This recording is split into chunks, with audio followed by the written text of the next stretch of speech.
welcome into the pod. Man, it's been a long time coming. I want to welcome everybody into the Michigan Unplugged podcast.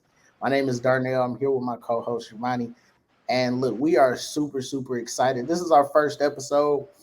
And so bear with us. We're only going to get better with time, right? But one thing that we wanted to do, we wanted to give the Michigan fans something different. You can get your content from 247, Rivals, on three. But that's kind of like the people that's plugged in, right? We wanted to give you some information, some points of opinion, some points of views, right, from just the everyday fan, right? And so that's what we came up with Michigan Unplugged. And so I'm super excited to be here with my co-host Giovanni. Giovanni, kind of let everybody know where they can find us and how often we're gonna be doing this. What's going on, y'all? I am Giovanni, as he just said. You can primarily find us on Twitter. We are constantly running spaces. We are in the Michigan community. You can find us on the timeline, many group chats if you guys are added to that. But primarily, we are always on Twitter, releasing just a lot of content, our thoughts on games initially. We will be running spaces the day before, so on the Friday before the game. And either right after the game or maybe an hour or so after the game, we'll have a post-game space of our initial thoughts and like other people who want to give their thoughts on the game. We'll do that. So we're going to be releasing 2 videos twice a week. One earlier in the week around Monday or Tuesday to give a recap of the week before, and then one around Thursday or Friday to give a breakdown of the week that's going to be coming up. So this past game that just passed, we had ECU. It was the first game of the season. The first time we've seen the pass getting hit since spring. It's been a long off season. What was your initial thoughts, Darnell? I was just happy to see football, like just to see the maze out. I know you was there. I know you're gonna speak on it, but just to see people in the big house throwing those maze palms up, seeing our guys go out there and compete at a high level, I was just super excited, man. So I can't wait to break the game down here shortly. But yeah, I look excited is an understatement. Yeah, it was. It's always been fun going to the big house, seeing everybody there. I even met up with a couple of people who I met on Twitter, so which was really cool. Especially being a maze out, just made it that much more fun to be there. I went to a Michigan State game the day before, and I was like, I was comparing atmospheres. Hanging out with the ops, huh? Yeah, I had a scout a little bit. Got a couple young talented players, but nothing crazy though. But like I said, it was fun as always. But going into this game, I think at least my initial thought, JJ had one of the best games in his career. The thing that probably impressed me the most about him was his ball placement and his poise in the pocket and not forcing throws down the field. You saw, I believe he had 30 attempts, about 26 for 30. I could say 1 or 2 of them were drops. Mm-hmm. But JJ had a really solid game. Obviously, we have our standouts with Roman Wilson. Colson Loveman also had a really good game. Yeah. But off the jump, I think JJ is probably the leader of who was player of the game. Yeah, for me, it probably would be JJ. It'd be hard to go against Roman Wilson. 3 touchdowns. Look, some people don't get 3 touchdowns in a couple of weeks. He got them in one game. The man was all over the place. Of course, JJ had to deliver on the ball. He threw 3 touchdowns. Two of those drops were just on the receiver, right? He could have really went probably like 28 of 30, really maybe even 29. I saw JJ make a play where he threw a ball to Roman Wilson. It was almost picked. But if you go back and really break down that play, he actually was throwing Roman open. It's just that the DB jumped up and made an athletic hell of a catch, right? But if he's able to get that over that DB, that's a touchdown. You know what I'm saying? We had a miscue um, where we had the fumble that probably should have been more points. I think our running backs was getting their sea legs back, and our offensive line looked like they had some early miscues up front with communications. And I know when Sharon gets back, we didn't have Coach Moore out there to kind of clean that up in game. We'll have him next week, which is great. And so I can see our offensive line just get better and better. So overall, with the offense, I was super pleased because I was going to bring this up to you. You know, one of the biggest knocks that everybody has on JJ McCarthy is can he go out and throw for 300 yards if the run game is not cooking? And we knew because we had talked to the ECU guys earlier last week on Twitter that they were going to stop the run. They were going to sell out to stop the run. And we knew that was horrible against the pass. And we wanted to see if JJ is he going to be able to take that next level, right? I feel like JJ last year was at a B. We wanted him to get to an A. And I feel like he showed us in that first game he can get to that level of A. I don't know about you. You were there. You got to actually see it. I loved what I saw of the kid. Yeah, one of the biggest things that people were harping on was the offensive line with the run game. But, I mean, just for the pass protection wise, I mean, they were excellent. I mean, if you go back and look at that game, I've watched the game a couple of times. ECU was bringing 5 or 6 in a blitz, almost every drop back that JJ had. And both our offensive line and our running backs with Blake and Don that I noticed, they were picking up that blitz really, really well and quite easily, to be honest. And allowed JJ to have that time to really maneuver and take the time to let these routes develop down the field. Where he saw Cornelius hit him on a deep end, and obviously Roman Wilson him doing his thing. Um, but overall, I think the offense was fine. People are kind of freaking out that we only scored 30 points against ECU, but I mean, in that second half, we were pretty vanilla. It was nothing crazy, and obviously we put in the backups in the fourth quarter, and that was pretty much it. Um, we almost got the shutout. You know, ECU did get that field goal at the end of the game. You know, to save They had a big face a little they bit. had a You big know, streak on the line for that. They hadn't had been shut out in like 315 games or something crazy. So I knew yeah, they were going to try to stop that. They like you can't be the coach to give up that streak. yeah. They definitely get the field goal to save it, but Yeah, Shades you of saw, Florida, Shades yeah, of you Florida saw from last year. Yeah, you saw some gamesmanship too from Mentor. He smiled when he went out there. Yeah, They went out there to kick the field goal. So, I mean, yeah. One thing else I'll point out real quick. Um, Look at JJ's mechanics. I think they've gotten a whole heck of a lot, but you can tell the kid's been working this summer, right? One thing that I noticed last year that he was having a problem with was his feet, right? But when I saw him make some of those passes Saturday against ECU, feet placement was perfect. He wasn't drifting. He was driving into the ball, stepping up, climbing the pocket, making throws. Um, Even that pass where, I'm going to say he was ahead of the line. But hey, if the refs say he wasn't ahead of the line, you ain't getting you to take argue what you can that. get. You take But what he you can could have get, man. ran that in for a touchdown, and he wanted to show off. I think that he could sling it down across his body to Roman, and so it looks like the kid is very much so trying to show the world, hey, I can pass the ball too. Most So definitely. And I was just talking in this space earlier today, and I was saying my hope is the next game he gets another 25 attempts, another 25 dropbacks to throw the ball again. And I liked where the numbers at for Donovan and Blake. I believe Blake had 10 rushing attempts and Don had about 12. I think that's fine. They're this is pretty much their preseason. You know, they've been battling, recovering from their injuries, yeah. respectively, from last season. Mm-hmm. So let's just keep it at below 15 until about Rutgers. Then we can obviously start ramping it up.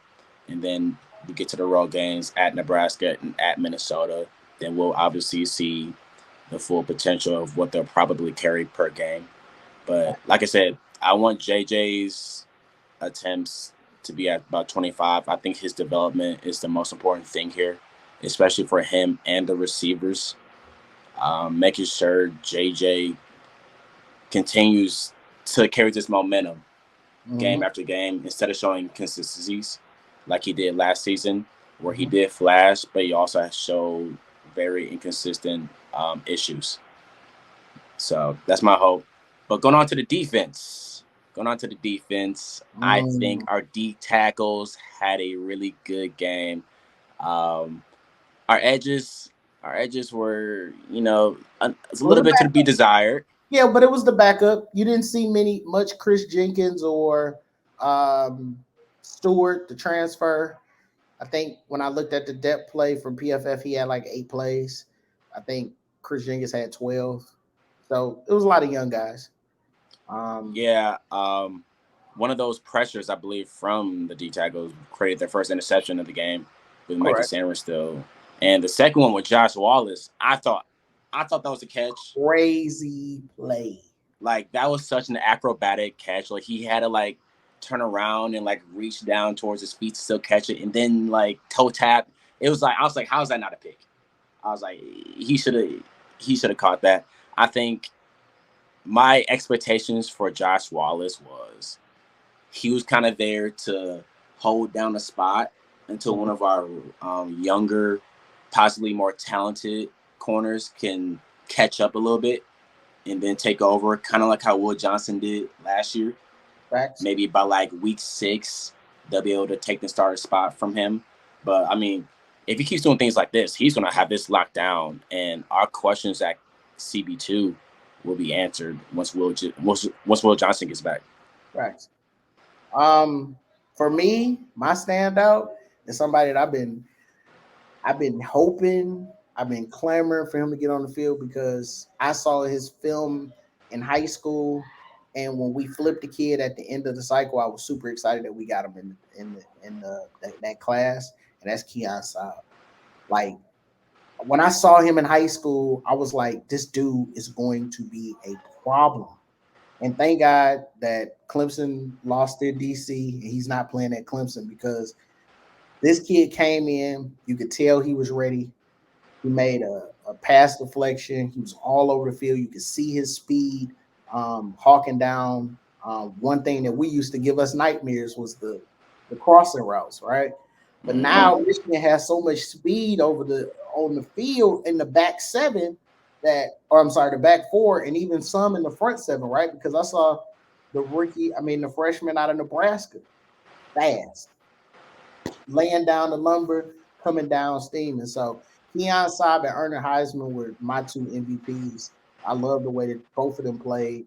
I know that they were in what's it called, reserve duty, but knowing that if Rob Moore can't go, if Makari Page can't go, and we got Zeke Berry back there, and we got Keon Saab back there, and we like, look, they may not be as good as them, but they coming.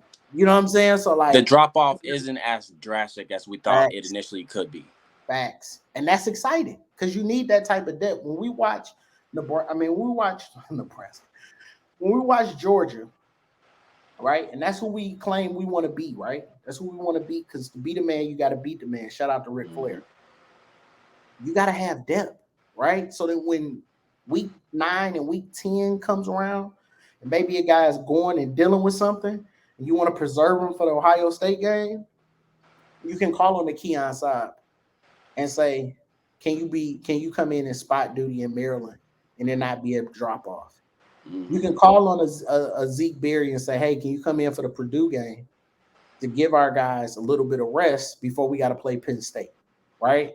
Because we just played a week before or 2 weeks before Michigan State, and our guys a little bit banged up. So super excited about our secondary, bro. The sky's the limit with them guys. And the fact that they're getting these reps, like these first team reps this early in the season, because I mean the injuries happen. There's nothing you can do about that. But Right. this is also a blessing in disguise Mm-hmm. because getting all these young guys that are going to be here next year, who are going to be the leaders of this defense next year, getting these first string reps is huge. Yeah. It's huge, and just creating that depth that that you desperately need to be an elite team. is very crucial. And the fact that, like I said, we're seeing this blossom so early in the season is very, very exciting.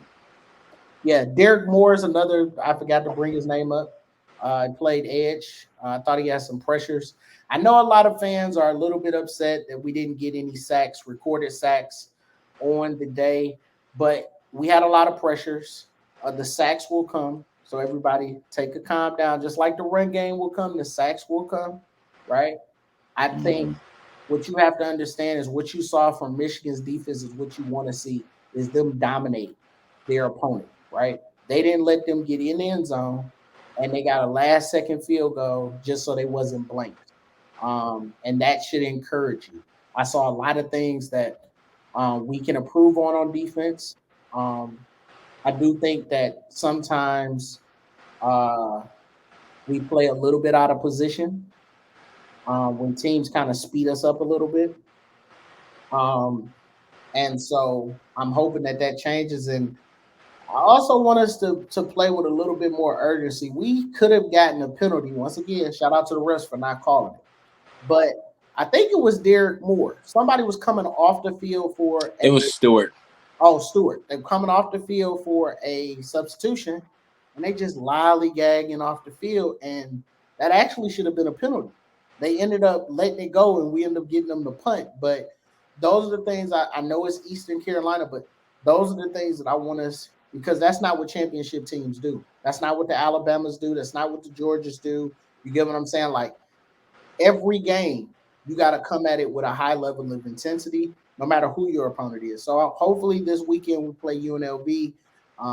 We'll strengthen that up. I think you will see a little bit better defensively. I know it like how can it get better, but I think it'll be a little bit more better because Mentor will be able to focus strictly on the defense now. He's not running that head coaching role.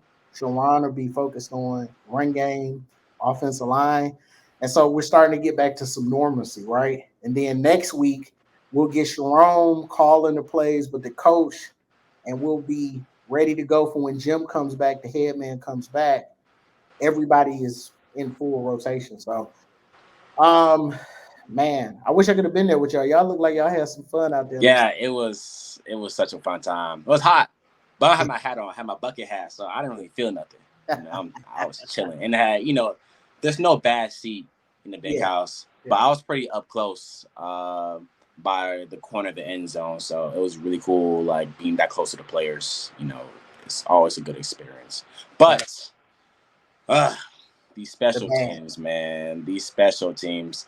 I don't know what walk on future dentist they put back there to receive punts. But let's not do that again. All right, let's put Carmela English. Let's put even Keon, someone back there, not him. And then I even saw Khalil Mullings Yeah, receiving kickoffs. No, yeah. that's not gonna cut it. I That's think not I gonna cut it. think once we get a Big Ten play, Roman will be your guy. Um, I think they wasn't trying to do a lot. They're trying to give people, reps in case you need them later in the season. As far as the kicks, look, we miss Moody. Moody, appreciate you for everything you did. We miss you though. Be prosperous at the 49. Wait, why am I saying I'm a Rams fan? But look, be prosperous. You and Ronnie tear it up for the 49ers. But what it showed us this weekend, man, is just how special. If Michigan fans didn't know how special Money Moody was, it showed you when we missed the extra point, we had went like 174 out of 174, right? Mm-hmm. But I'm all behind our kicker now. He is a sophomore, redshirt sophomore, I think. So he is a transfer from Louisville. The kid has a leg. Um, He hit like a 50-yarder in the game, yeah, right? it could Something have like that. went. It could have been 60. That's how Yeah, good it was. So when you have that type of leg, accuracy is going to continue to go up with repetitions, right? I don't think Jake was as money as he was as a freshman or a sophomore than he was a junior or senior, right? exactly. It comes with it. So fans, Michigan faithful, be patient with the guy. pretty sure he's gonna make some kicks. It could be bad, could be worse. We could be Ohio State and a kicker for the going to the national championship kick wide left. Right? Let's give him some grace and let's let's understand that this is a journey for him, just like it's a journey for us. Most definitely. You don't, as a fan, you don't really understand how big special teams are, aka field goal kicker, until you have a bad kicker. To Right? where you're driving and this is it's a close game, second half, and you're probably at the 30 or 40 yard line, and you're thinking like this is 4 down territory because we don't trust our kicker, and that's huge. Yeah. That's huge. So, yeah, I mean, get these repetitions. He clearly does have the leg. Um, let's just try to shore these things up. Like I said, we have about a 3 week runway after this game. So the next 3 games pretty much are scrimmages. Let's call it what it is.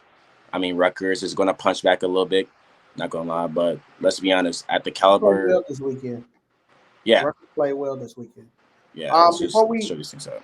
wrap this up, give me one thing you want to improve on that you didn't think was great on the offense. Uh, do I want to say the obvious and say the offensive line? I'll say this. I'll say let's. I want AJ Barner to improve on his blocking. Just him. Okay. I want because he did struggle a little bit in the game. So, I mean, obviously he coming into Michigan, he wasn't known as a blocking tight end. He was a catching tight end. So, like I said, the longer he's in our program, the more he develops with that. So, Right. I just want to see an improvement. Yeah, I mean, in a Jim Harbaugh offense, everybody blocks. Wide receivers, tight ends, linemen, or you don't play. For me, I mean, the low hanging fruit is the offensive line, but I'm gonna give them a little grace this week. They didn't have a coach out there, um, and they addressed it in the post game, saying that there was some plays where communication was just bad, and that'll come with time. So if I can't use the low hanging fruit of um, the low hanging fruit of the offensive line, give me the wide receivers. So yes, Roman Wilson had 3 tutties, right? Yes, Cornelius Johnson did his thing for the most part, but I need more, and I need the drops to stop because you had your quarterback out there put a masterpiece together. He's like a Picasso. He's painting a masterpiece, right? And I'm okay if it's a miscommunication drop or it's JJ trying to improvise and it's that type of drop. Like when he rolled out the pocket and tried to throw in to Roman and it was like at his shoestrings and Roman just missed it. I'm not talking about those. I'm talking about the ones that are in your hand that you're catching and you're not shoring it up, and either a defender is coming to knock it out last minute, or B, you're just not catching it. And I want some of these young guys, shout out to Freddie Moore, I saw him have a catch. I want some of these young guys to step up. I know Clems was out, right? But I want to see the Tyler Morris and the Fredericks and the Carmelo Englishes. Look, I want us to be the best version of Michigan will be a version of Michigan that can come on the field. They can look at what defense you're in and they can say, you know what, you can't stop us. If you come in to stop the run, we're gonna take you up top. If you're coming to stop the pass, we're gonna run you over. That's the type of offense that's gonna win us a national championship. So in order for us to be able to do that, it takes all 3 levels of exactly what you talked about. Offensive line got to be better. Tight end, AJ Barner, you got to look. I know you're going to be great in the passing game. And I love that. That's another weapon, sure-handed weapon for JJ. But you got to do better blocking. Because a lot of our formations are mixed formations, right? So we may come out and spread and run out of it or pass out of it. So if they know that when you on the field, it's passing because you can't block, then they're gonna know how to audible on their defense. You get what I'm saying? That's a key. So what you just said about him being better at blocking, 100%. Like, or we can't play you because you'll give away what we're doing. You get what I'm saying? So overall, I just think we need to be a little bit more buttoned up. But I know not having the head man there and not having our offensive coordinator there. Shout out to uh, Kurt Campbell calling a hell of a game, but not having our full weapons there. I know that affected the boys a little bit, so I ain't gonna go too hard on them. No doubt, no doubt. Now, real quick, just to go over on what happened around the country. Mhm. Week 1 for everybody. Uh, SEC. It means more. I can't tell.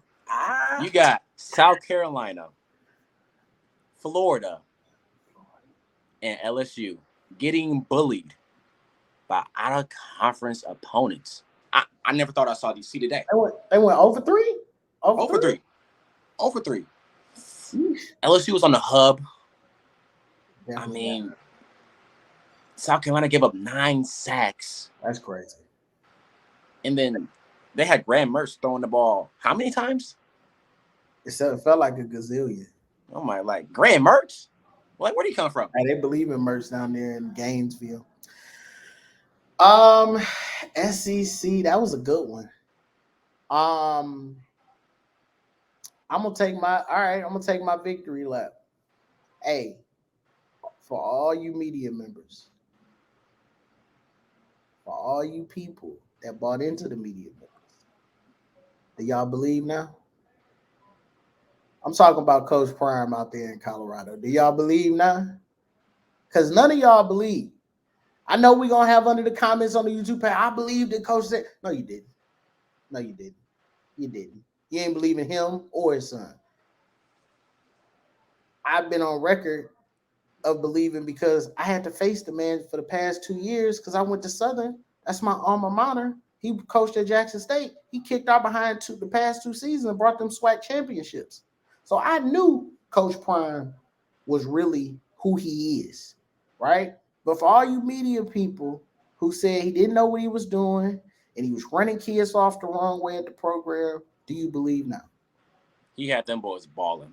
Balling. And Travis Travis Hunter, Hunter is a dog. dog. I ain't seen nothing like it. And I saw Charles Woodson. That's how old I am. I saw Charles. that man, I've never seen nothing he like played it. almost every snap. Yeah, I've never seen anything like it. Absolutely So crazy. for me, that was the highlight of my weekend. Seeing Coach Prime get that dub, him being embraced by his players, embraced by his son, who had a hell of a game, bro. I don't think people realize he was 2 drops away. If Travis Hunter don't drop that ball at 2 passes, he throws for over 600 yards. 600 yards. That's crazy. That's absolutely wild. I mean, people were Crazy. doubting Shador coming in to a Power 5 conference. And Facts. they were saying, like, we don't know if that's going to translate. I don't know about you, but the only thing I've heard, the difference between Power 5 and lower level college play was the trenches was the only difference. But, like, the athletes are everywhere. At least that's Facts. what I've heard. That's what I've been told. I believe Facts. Shador said something like that in his post game press conference. So, That's true. I mean, I mean, it's a little bit. It's different in the SWAC. Coming from somebody that watched it while I was in college, it's not what I'm used to watching when I turn on Michigan, Ohio State, those type of plays. But hey, shout out, kudos to him for taking the opportunity by the horns and moving with it. And I shut up, but I got one more thing to say. Hey, Clemson, we watching you right now. You on the clock, buddy. Being down 13-7 to Duke is not acceptable. Not when we just watched Florida State dismantle LSU.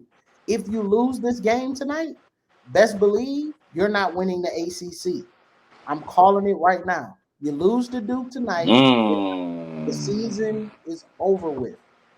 Stop playing with your food and go get this dub. Because I promise you, Giovanni told y'all, pull up in the space. It's happening. Speak your mind. Every time a big team lose, you're gonna be able to find us. Look, we have a Twitter handle, Michigan Unplugged. Follow us at Michigan Unplugged. You will see a space popped up. Speak your mind, and it's going to be especially to the losing fan base. So I just want Clemson to understand: if you lose tonight, maybe you don't get your speak your mind tonight, but you definitely will get it tomorrow. All right, guys, that is all we got. That's all the time we got today.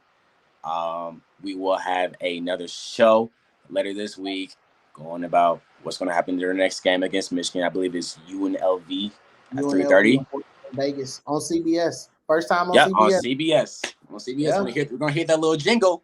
We're gonna, you know what I mean? I have to get used to it. Yeah. So, Darnell, tell them where they can find you, what you're at. Well, outside of the Michigan Unplugged, you can find the Michigan Unplugged on all your major social media. We have a Twitter at the Michigan Unplugged. We have an Instagram at the Michigan Unplugged. We will have a TikTok coming soon, posting a lot of videos, shorts. We will have the YouTube, of course, up at the Michigan. You can subscribe to the Michigan Unplugged. But personally, you can find me at Darnell J. Porter, and that's on any platform, TikTok, uh, Twitter, Instagram. It's the same Twitter. I mean, the same tag. What about you, Giovanni? Uh, you can find me on Twitter. Obviously, I'm on the Michigan Unplugged accounts, but find me on Twitter, J_VONI 1024. I'm always active on Twitter. You know, tweet at me, or if you see if I tweeted something, tweet in the comments. I'm always good for engagement. But with that, that is a wrap. Oh, right before we wrap it up, I forgot, bro. How can we forget? If you are not in the Michigan community, Hmm. make sure you get in there, bro. We are going to be dropping so much. There's so much content that gets dropped in the Michigan community on Twitter, right? So what we want you to do is we want you to search out the Michigan community, join up. You'll be asked. You'll have to ask us to join, but me and Giovanni are moderators. We will get you added in, and that way you can connect with other Michigan fans. I forgot to say that, but we officially done now. You can take us out. And that is a wrap. Michigan Unplugged.